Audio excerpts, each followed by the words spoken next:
Welcome back. You're watching Business Morning on Channels Television. It's the first edition of the week and the last edition for the Monday in the month of November as we're coasting into the final few days of the month of November. So let's quickly give you a sneak peek into what to expect as we roll into December.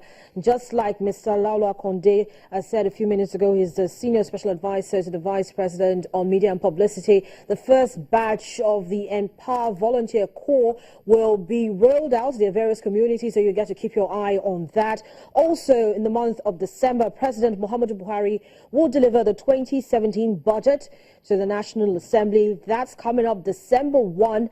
And also, December is when the president says the National Economic Recovery Plan will be unveiled. Just last week, the Minister of Budget and National Planning, Udo Udoma, actually sought the buy-in of state governments with regards what this plan should look like. He wants it to be more holistic and encompassing, so they're getting the views of everyone across the board. Several meetings with economic experts and development consultants on what best should be looked at this time, trying to get the nation's economy out of recession. Also on tap, United Nations Against Corruption Roundtable by the U.S. Embassy. That's coming up also this month, December 8th to be precise, and everybody is waiting for inflation data from the National Bureau of Statistics. That's due out also in the week starting December 8th, as well as the bond auction by the Debt Management Office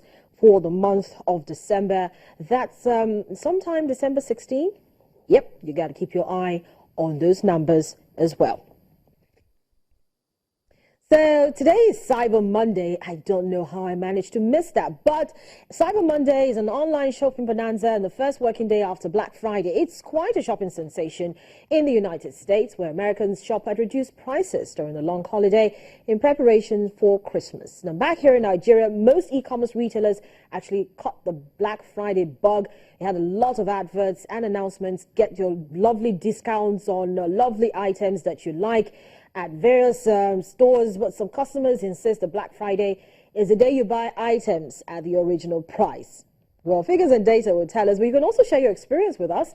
You know where to find us on any of our social media platforms. So when you went to buy a particular item that was maybe way above your budget on Friday, did you get it at a good discount? And if you did, what was it like? Is it well, does it meet your expectations? Let me talk to Bosun. Bosun Amofa is Channel's business news editor, and he's joining me now as we take a look at developments in the Nigeria energy market. But before I bring in Bosun, let's quickly review the numbers from where we finished off for the energy stocks on Friday. It's actually a mix.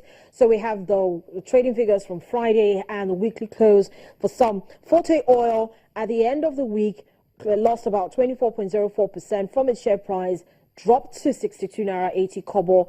Mobil is at 208 naira 97 kobo, but no movement on corn oil and MRS from Friday's trading. And for Owando, we saw that closing at 5% on Friday, dropping at 3 naira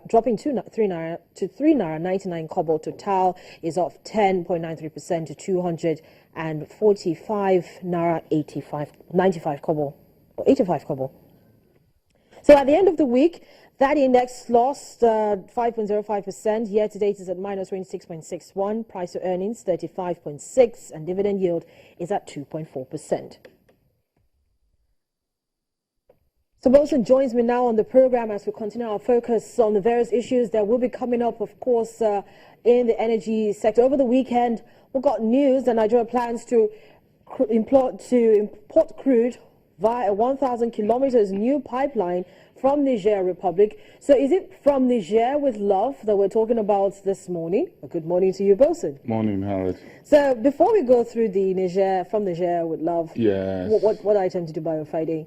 I didn't buy anything. You know, it's I've never been an online. Yeah, you said so on Friday. So I actually was hoping that you would take your words back, tongue in cheek, and go to one of the online stores and try to get something. You can spend what you don't have. Some folks just love online shopping. I like what you see is what you get. So I go to the shop, I see what I want. I got a cup like this, and I say, well, this is a nice mug. I just buy it for cash off the table. I'm still a bit of a cash generation. Those of you who are later a bit of an online NIBS, NEFTs, whatever you call it, I'm getting used to the online world. But then, you know, from conversations and watching what was going on social media and the rest of it, do you think that there was actually a drop in sales, drop in patronage from investors or from customers, at this Black Friday? If you look at the Bloomberg report, that there's a bit of a slowdown as a Black Friday. That's what Bloomberg reported over the weekend. There's a bit of drop in terms of what American shoppers actually spent. They were looking for discounts. That means they were checking everything to be sure, previous prices against current prices, and see if there's a discount, and how much discount are you giving me to get me into the mood to buy your item. So quite a bit of shopping, but in nominal terms, the figure is slightly lower in US dollar terms. I can't remember the exact figure, but it's slightly lower. Okay, so we're tracking the numbers also from Nigeria. We're hoping to get those data collated and, of course, talk more about it. But one thing I know that we've had a lot of conversations on in the last couple of hours coming in from the weekend is this Nigeria plans crude imports from Niger Republic. Yes, it's quite a bit of a story on Twitter, and it looks like folks are weighing in on this piece of news from the NNPC that Nigeria plans to build a 1,000-kilometer pipeline from around somewhere in Niger called Agadem to Kaduna Refinery to bring in crude and use it to refine the refinery in Kaduna because of distance. And secondly, because the pipeline from the Niger Delta all the way to the north in Kaduna continued to be vandalized by the militants. So that's shutting down that crude inflow. So it's a discussion that the news is already out in the news. The NNPC will therefore need to provide more clarity as to this story. Some folks are saying